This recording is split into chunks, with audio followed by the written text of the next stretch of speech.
Добро вечер. Вторник отворено студио.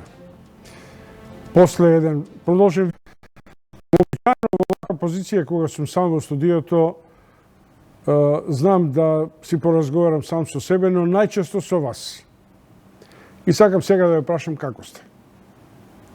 Како се чувствувате? Тоа беше прашање за минатиот пат. А денеска, што правите? Што ќе правиме? Каде ќе одите? Со кого ќе одите? Може да ви бидат индикативни прашањата, но бидете подготвени за разговор после 22 часот. Се разбира, поштувани гледачи, не е лесно да се прегрмат 5-6 дена мал годишен одмор. За разлика од сите други, кои мислат дека на грците повторно им оставивме едно чудо пари, а велат дека преку 150 милиони евра сме оставиле минатата година според грчки извори, јас сум приврзаник на отворени граници. Не можеме да живееме тука. Не смееме да се ограничиме со логиката дека што ќе одите во Грција кога имате Охрид, Доиран, Галичица, Баба и сето друго што вообичаено сакаме да го кажеме. Од рурален туризам до урбан хипертуризам. Јас сум приврзаник на отворени граници. Понекогаш ме фаќа и бес и заради кокетирањето на дел од европската влијателна елита со Балканот. Топло-ладно.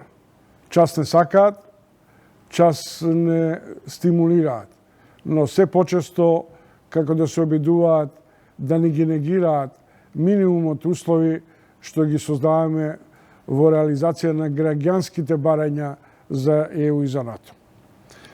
На крајот сме од втората етапа од претседателските избори и затоа сакам да ви речам уште еднаш што правите, што промислувате. Колку за ваша провокација после 22. Во 19 или во овие моменти, мој гостин треба да биде актерот, режисер и продуцент Един Јакуповиќ. Тој деновиве постираше 2 Facebook статуси кои мене ме заголица. Ме скокотка. Едното да му се помогне на турскиот театар, како врвна културна институција која 70 години ја репрезентираше мултикултурната атмосфера во Македонија и кој беше еден од прилично влијателните културни центри не само на театарската сцена, туку и на уметничката сцена во Македонија. Во овој момент Един Јакуповиќ дојде, Един повели, јас веќе те најавив. Един Јакуповиќ повели. Добро дошол. Ти благодарам што дојде. Фала ти многу уште еднаш. Благодарам многу на поканата. Да, има мало недоразбирање, се разбира, може да е тоа и до мене, бидејќи место 19 и 15, може би сум рекол 21 и 15 да договорите, но Един е приклучен, све е окей. Един, ти благодарам што дојде. Се надевам дека знае зашто те повика. Те повика зашто си интригантен со своите Facebook статуси. Се разбира,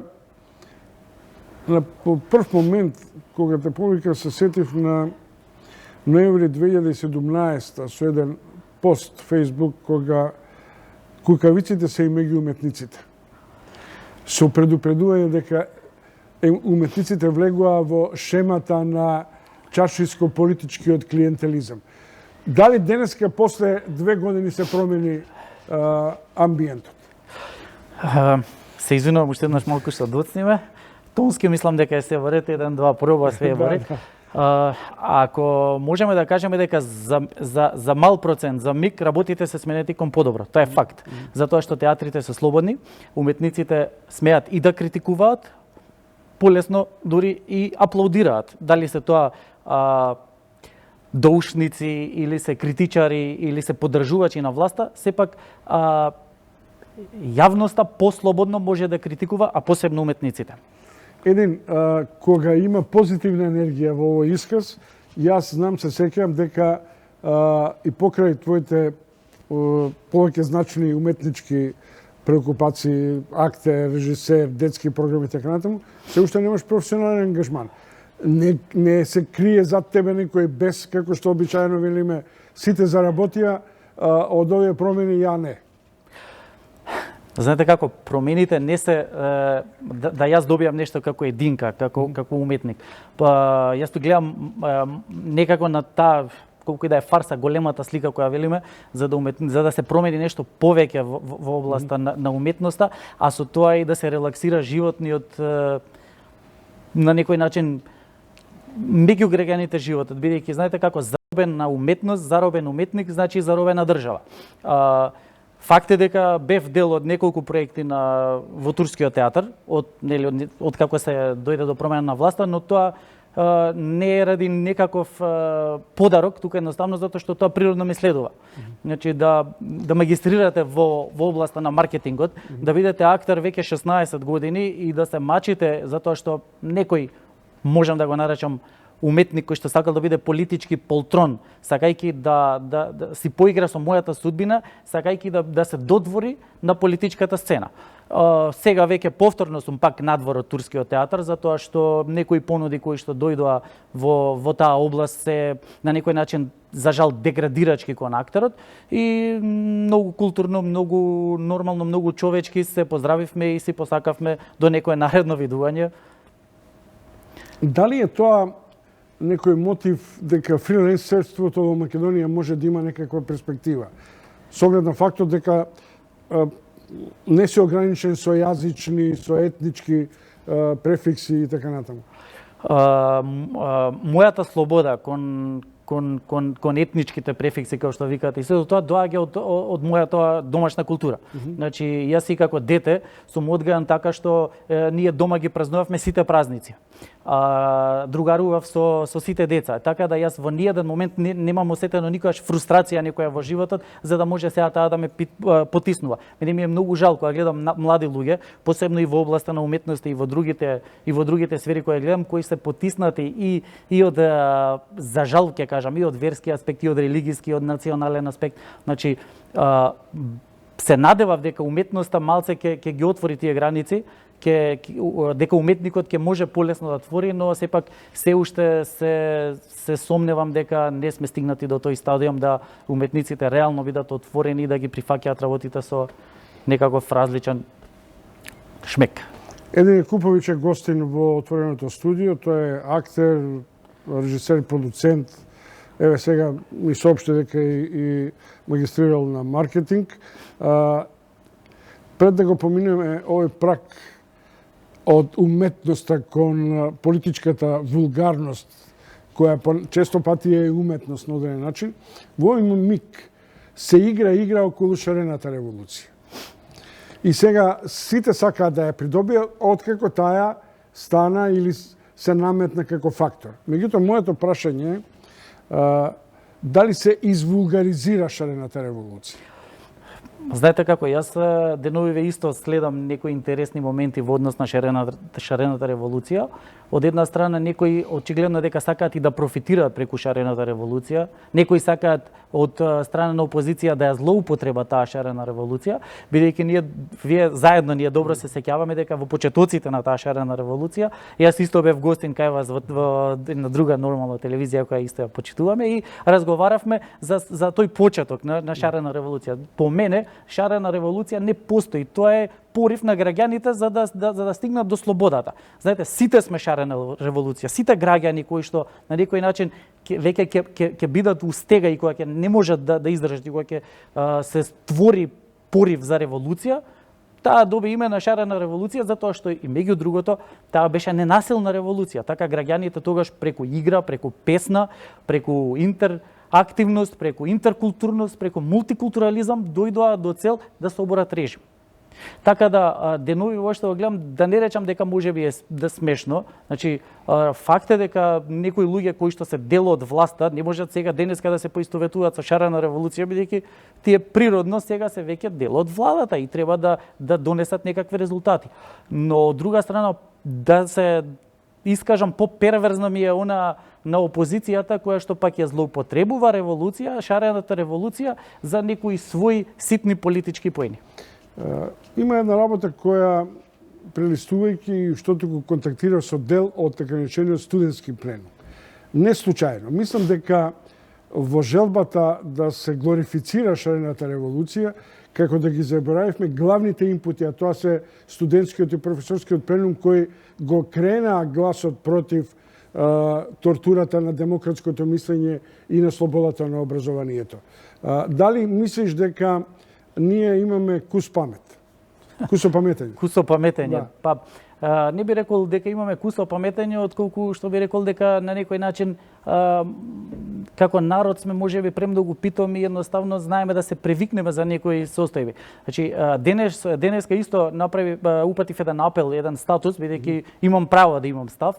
И најмногу ме испровоцира овие моменти околу шарената револуција со тоа што сака повторно ќе потенцирам да ја злоупотребат. Ние не можеме да заборавиме дека пред 2 години студентите беа тепани, дека студентскиот пленум се организираше по улици, па после ги буткаа по некои холови, па после тоа ги бутнаа во магазин, па се не знам ни каде. Значи сега да не карикирам во однос на просторот, но тажна беше таа слика и таа слика не можеме да ја заборавиме. Значи ние не можеме да се изземеме дека до пред 3 години имавме заробена држава, дека образованието беше тотално срушено, дека уметноста, културата ни беше во тотален колапс. Здравството знаеме, имавме случаи каде што завршуваа трагичен, за жал со трагичен епилог.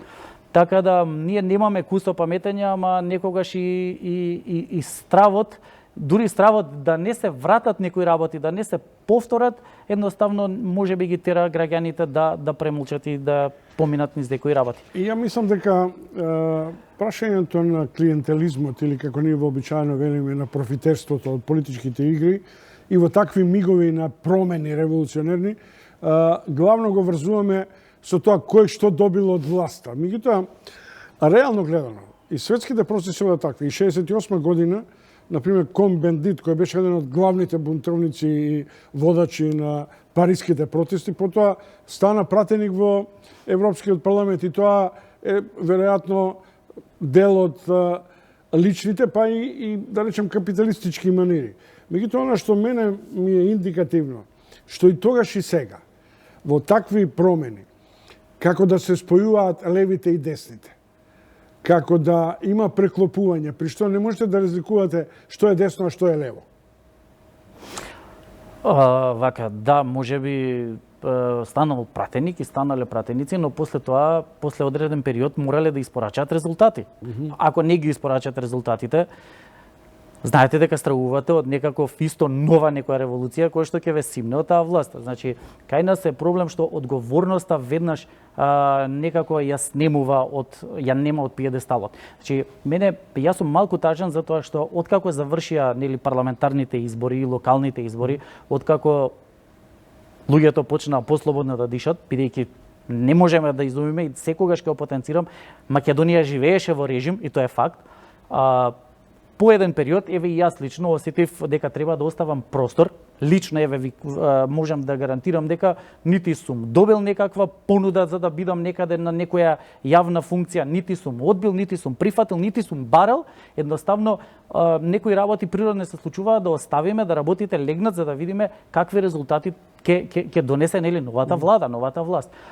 Дали има разочараност помеѓу луѓето? Има и тоа е факт. Значи ние се гледаме и низ градот секојдневно, јас шетам низ чаршијата. Сакам да го посетувам Еснафот, така да не можеме да избегаме од реалноста дека незадоволството постои. Но тоа што мене денеска исто така ме натера да излезам со став повторно политички и да кажам зошто јас ја поддржувам иницијативата за да се поддржи кандидатот за председател од страна на Социјалдемократскиот сојуз и целата таа сега позиција, господин Стево Пендаровски, за тоа што од друга страна карши мене, буквално се појавува таа страв дека можеби повторно нашиот познат фирер, кој што кукавички избега, ќе може да се врати повторно во Македонија и како слободен граѓанин, сите знаеме на каков начин може да биде слободен граѓанин, секако со помош се плашам и поддршка на, бидејќи ние до сега, до овој момент, јас како граѓанин не видов во ниеден момент дека кандидатот за претседател од страна на ВМРО ДПМН и опозицијата, дека не ретирираше нити ги поддржа своите ставови, дека ќе се труди да луѓето кои што се обвинети, без разлика од дали се тоа од бомбите или од нормални некои судски или какви да се процедури, дека ќе се труди да граѓаните бидат спокојни со тоа што тие ќе се сретнат со лицето на правдата. Значи ќе ја докажат својата невиност, нели, во судот. Дали мислиш, со оглед на тоа дека јас шетам и луѓето викаат, абе, види, и овие не испорачаа сметка. Значи, едноставен диалошка форма. Не влегуваат во длабочината на понорот каде што бевме сместени. Меѓутоа, контрапункт на тоа е тезата, а што сакате Груевски да ви се врати? Како алиби на неиспорачани резултати. Дефинитивно дека на овие избори режимот спроведуван од Фирерот не е ни достоен, да, бидејќи ме остави и мене и многу мои колеги, многу мои пријатели, другари се иселија. Значи он го зачна тој екзодус на таа млада, на чумата младите да се иселуваат. Некои луѓе едноставно никогаш не се достојни да го искажам своето име. Факт е дека многу од неговите редови, значи од првата постава на Фирерот и на неговата екипа се насукаа веднаш во новата влада, и тоа е, мислам дека, најголемиот факт што разочарувањето создава едно разочарување кај луѓето. Значи они не се толку многу и гневни на политиката на предводена од премиерот или од Социјалдемократскиот сојуз, него од играчите кои што беа во прва борбена линија во претходната власт, а сега насукани во новата власт. Но кога ќе размислиме, кога ќе имам ја својата граѓанска одговорност и кога ќе знам дека можам буквално на 5 мај да го поразам конечно Фирерот и неговиот режим, тогаш ќе го искористам своето право и јас како гласач, и моите другари, пријатели и граѓаните да ги повикам сите заедно, бидејќи после 5 мај веќе оваа влада ќе нема можност да манипулира. Тогаш ќе мора да почне да испорачува резултати. А да не се плашиме, граѓаните се тие кои што секогаш го имаат најмокното оружје, тоа е фер демократски избори, кои што ќе можеме во секој момент да испорачаме задоволство или незадоволство од била која една влада. Елија Куповиќ, ќе се вратиме на уметноста и на апелот за помош на Турскиот народен театар, односно на одредување на вистинското уметничко место и стожерот на афирмација на турската етничка заедница. Пред тоа, што станува со турците во Македонија? Како и сите етнички заедници, не знам дали има 3, 4, 5, 6, како кај ромите и така натаму. Едно време му се обративте на претходникот на Ердоган, Сараш, повлечи се од Груевски. Дали турската етничка заедница го добива својот еснавски, урбан пиетет на заедница која е домакинска? И дали мислите дека превладува становиштето на бинационалност, македонци и албанци, а другите се гласачка машина? Ако ми дозволите само вака, прво би се извинил, јас сум бил работам на проекти на дворешни во турскиот театар, завршив во класата на факултетот за драмски уметности на турски јазик, сум турчин, но знаете како, јас се гордеам и тоа што мојот дедо потекнува од Босна и Херцеговина. Се гордеам со тоа што имам многу другари и роми, и срби, и власи, и секојдневно комуницирам со нив. И се чувствувам дека го дишам и го живеам секој едно парче и од нивната, нели, национална или етничка или било каква некоја нишка. Тоа значи дека не сакате да бидете во трлото на етникумите? Апсолутно не, јас затоа секогаш и секогаш јавно го кажував, етничките партии се тие кои што прават проблеми на политичката естрада. Зошто? Затоа што имате, како велат популарно, еден колач и сегаш турските партии, претходната партија која беше долги години во љубов со Фирерот, Турската демократска партија, таа е таа која што целосно го подели турскиот народ. Значи, одговорно ќе кажам, и ќе стојам позади тоа, го подели народот, го репресираше, го притискаше, го уценуваше. Јасно им укажуваа дека тие се тие кои што, ако сакаат да бидат тој сега веќе е пензиониран, но знам да имам информации дека повторно некаде од Сенка управува со партијата претходникот Кенан Хасипи, мислам дека се викаше. Че тој беше човек кој што ако му се допаѓаш, ако си му подчинет, тогаш ќе бидеш награден. И нормално, човекот си стекна многу вазали. Јас бев тој првиот уште во 2008-2009 година, кога го имавме прв пат кандидатот тогаш за председател, господинот Ѓорги Иванов. Јас одлучив дека не сакам да бидам дел од таа партија, дел од партија во тој момент и нормално, веднаш ве бркаат од работа. Значи, тоа не е денеска, значи тоа трае уште од 10-15 години уназад во посебно кај, знаете како, во помалку бројните етнички заедници, еве ако можам да се искажам, полесно е да манипулирате со народот, полесно е да го уплашите, полесно е да му запретите, бидејќи све тоа се некои проценти, значи некои 0,4% мора турците да бидат вработени во администрацијата, мора знаете како тажно е, вие денеска се запишувате на факултет и таму имате некоја графа, некоја рамка која што ви кажува дека не знам, примаат 10 полицајци, 2 харикираме со бројките, но само сакам метафорички да докажам. Значи, 2 мора да бидат турци и небитно дали се тие квалификувани или не. Мора да бидат турци, ќе бидат влезени на работа. Тоа е апсурд. Ние мора да излеземе од рамките. Етничките партии се тие кои што вршат директна поделба врз граѓаните со нормално цел уплаши, раздели го народот и полесно владај. Вториот пост што ми привлече внимание, а тоа е континуитет, иако на оден начин не си врзан со работен однос, со работен ангажман директно и така натаму, се меѓу првите застапници дури со една бунтовничка и безмилосрдна реакција, например, околу доделувањето на средствата од Министерството за култура, во кој турскиот театар беше апсолутно маргинализиран. Што сега се случува? Се случува ништо ново, нешто што беше и пред еден месец. Значи, ева вака. Иако сум од надвор, не сум ради своји лични каприци или нешто што премногу барам, едноставно, да не се повторувам, претходниот директор, вазалот на турскиот театар, бидејќи му служеше на Турската демократска партија долги години, брутално ме исфрли и мислеше дека јас ќе го заборавам театарот. Не можам да го заборавам, бидејќи јас сум зачнат, да речам, во турскиот театар. Јас како дете од моје година 2, татко ми е 43 години во турскиот театар. Јас имам таму пријатели кои што веќе не се живи, кои што ни биле кукни пријатели. Не можеме да го покојниот господин Кемал Лила. Значи тој е еден врвен режисер кој што за рака ме земал и ме носел во тој турски театар. Без разлика дали театарот ќе биде утре во Гевгелија, во Струмица, во Радовиш. Јас ќе гинам секогаш за тој турски театар и без разлика какви политички задкулисни игри ќе се одвиваат. Кој ќе биде директор, дали мене ми одговара или не ми одговара, дали се слагам или не. Секогаш ќе се борам да театарот функционира онака како што му доликува. Тоа е театар со традиција, речи си 70 годишна традиција. Тоа е театар кој што има извадено прекрасни големи театарски имиња. Тоа е театар кој што има гостувано на еминентни театарски фестивали и во Македонија и надвор во Европа, во светот секаде. Тоа е театар кој што Република, тогаш Македонија, сега Северна Македонија, се има гордеено со своите дејци. Дали не е срамота, не е фер према театарот вие да му дадете оваа година еден проект?